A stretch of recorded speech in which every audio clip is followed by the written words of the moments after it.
Michel Barnier could cancel plans to travel to London this week to hold further Brexit talks after trade negotiations were plunged into uncertainty. The European Union's chief negotiator could instead opt for a phone call with British counterpart David Frost.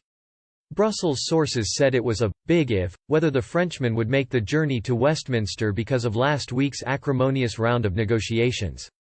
The pair had previously agreed to 2 informal sessions ahead of the next official talks on September 7. One source said, "We aren't expecting anything high profile, but there will be contact between the two sides." Talks between the UK and EU broke up on Friday without any significant progress made towards securing a deal. Mr Barnier said the process had gone backwards, and claimed Prime Minister Boris Johnson had reneged on his pledge to put a tiger in the tank and accelerate talks. On Friday, he said, "It felt as if we were going backwards rather than forwards." Today, at this stage, an agreement between the UK and EU seems unlikely.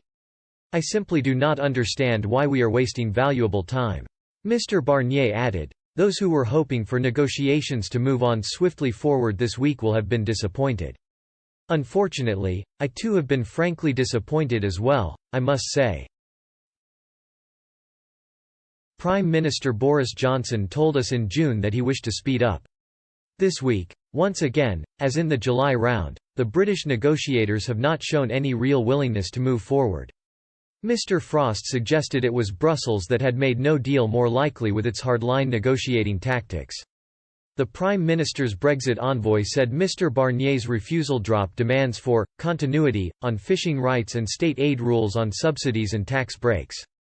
The EU is still insisting not only that we must accept continuity with EU state aid and fisheries policy, but also that this must be agreed before any further substantive work can be done in any other area of the negotiation, including on legal texts, Mr Frost said.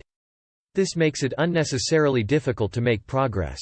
There are other significant areas which remain to be resolved and, even where there is a broad understanding between negotiators, there is a lot of detail to work through.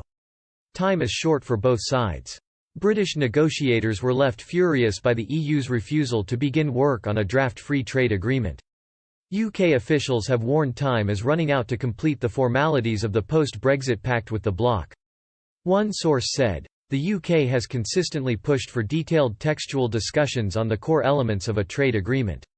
If the EU continues to stall progress because of its unrealistic asks on fish and subsidies, we will quickly run out of time."